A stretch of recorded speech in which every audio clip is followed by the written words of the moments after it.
Channel of Vadodara. આજે 2 ઓક્ટોબરના રોજ ગ્રામ પંચાયત ખાતે સભાનું આયોજન કરવામાં આવ્યું હતું।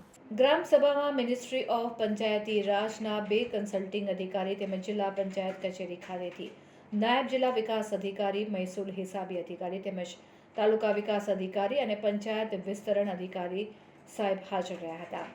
પંચાયતી રાજમાંથી આવેલ મુખ્ય 2 અધિકારી આ સભાના અતિથિ વિશેષ હોય। ભારત સરકારે ગુજરાતની 715 પંચાયતમાંથી ગ્રામ પંચાયત પસંદગી કરવામાં આવી હતી।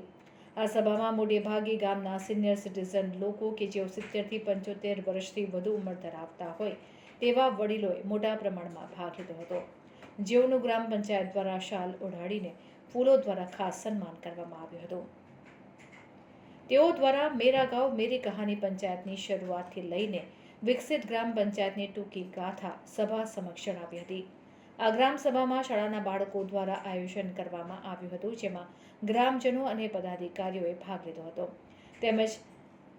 તેમજ નંદેસરી નંદનવન ખાતે જેટલા વૃક્ષોનું એક પેડ માં કે નામ અંતર્ગત વૃક્ષારોપણ કરવામાં આવ્યું અને ગ્રામજનો માટે આરોગ્ય કેમ્પનું પણ તેમજ ફ્રી મેડિકલ ચેકઅપ કેમ્પનું પણ આયોજન કરવામાં આવ્યું હતું। સ્ટેજ પર બેઠા છે આપણે એમના સંકલિત માટે હું સરપંચને વિનંતી કરીશ કે તુલસી ક્યારો આપી દે। તેઓનું આપણી પરંપરા અને સંસ્કૃતિ છે કે આપણા ઘર આંગણે ઉપસ્થિત છે એવા તાલુકા વિકાસ અધિકારી વડોદરા તરીકે ખૂબ ખૂબ હાર્દિક સ્વાગત કરું છું।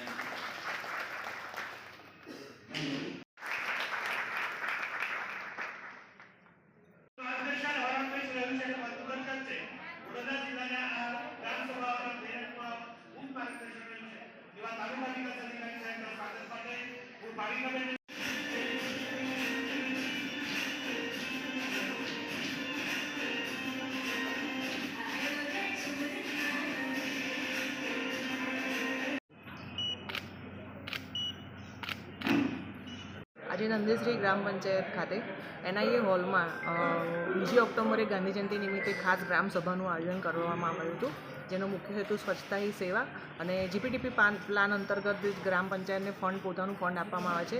તેના ગ્રામજનો દ્વારા તે વિકાસના કામોના સૂચનો લેવા અને તેનું અમલીકરણ કરવા માટે ખાસ સભા બોલાવવામાં આવી હતી।